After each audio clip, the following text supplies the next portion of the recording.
सत्य प्रकाश के मन में हमेशा से यह घुमड़ता रहता था कि भगवान कैसा है, कहाँ है और कैसे मिलेगा।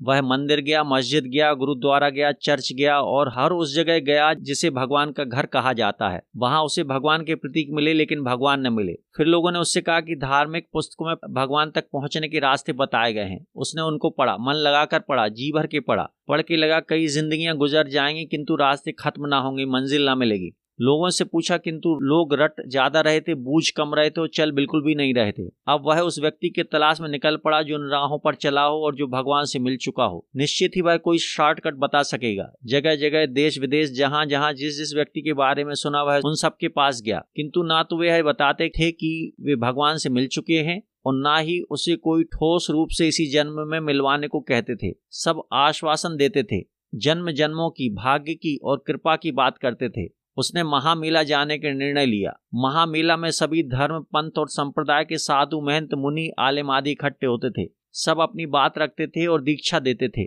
उसने सोचा वहां कोई ना कोई तो मिलेगा जो उसे भगवान का पता देगा और भगवान से मिलाएगा। महामेला पहुंचकर उसने ढूंढना शुरू किया। बड़े बड़े बोर्ड थे, उपाधियां थी, भीड़ थी, तामझाम था, चमक दमक थी, किंतु उसे ऐसा कुछ नहीं मिला जिससे उसका हृदय खिंच जाए। ढूंढते ढूंढते दोपहर हो गई, सूर्य सिर के ऊपर आ गया, वह थक गया था। उसे भूख प्यास भी लग रही थी। वह उस केंद्र की ओर चल पड़ा जहां पर निःशुल्क भोजन व प्रसाद वितरण की व्यवस्था थी। पूरे महामेला की प्रशासनिक व्यवस्था का एक केंद्र था। एक बहुत बड़ा अस्थायी ढांचा खड़ा किया गया था जिसके एक तरफ पूछताछ केंद्र, एक और खोया पाया केंद्र, एक तरफ प्रसाद वितरण केंद्र, एक और सहायता, शिकायत व सुझाव केंद्र था। केंद्र के आगे मैदान में एक तरफ बहुत बड़ा मंच बनाया गया था। मंच के पीछे एक स्क्रीन लगी थी जिसमें पूरे महामेला का नक्शा प्रदर्शित हो रहा था। कौन सा आश्रम कहाँ है, कहाँ पुलिस सहायता केंद्र है, कहाँ बैंक अथवा एटीएम, कहाँ विभिन्न दुकानें आदि हैं, सब दिखाई पड़ रहा था। मंच के पीछे एक बहुत बड़ा जनरेटर भी रखा हुआ था।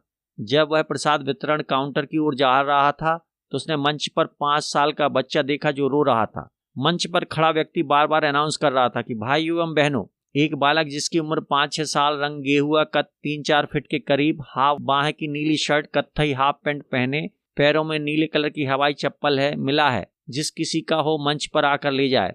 बार बार घोषणा करने के बाद भी कोई उपस्थित नहीं हो रहा था। बच्चे का क्रंदन बढ़ता ही जा रहा था।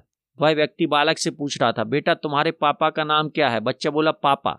सत्य प्रकाश बुदबुदाने लगा, भगवान। अरे सब अपने पिताजी को पापा ही कहते हैं, वह व्यक्ति बालक से बोला। सुनकर सत्य प्रकाश बोला, हाँ सब भगवान ही कहते हैं, लेकिन भगवान नाम तो हमारा दिया हुआ, उनका असली नाम क्या है किसी को पता नहीं।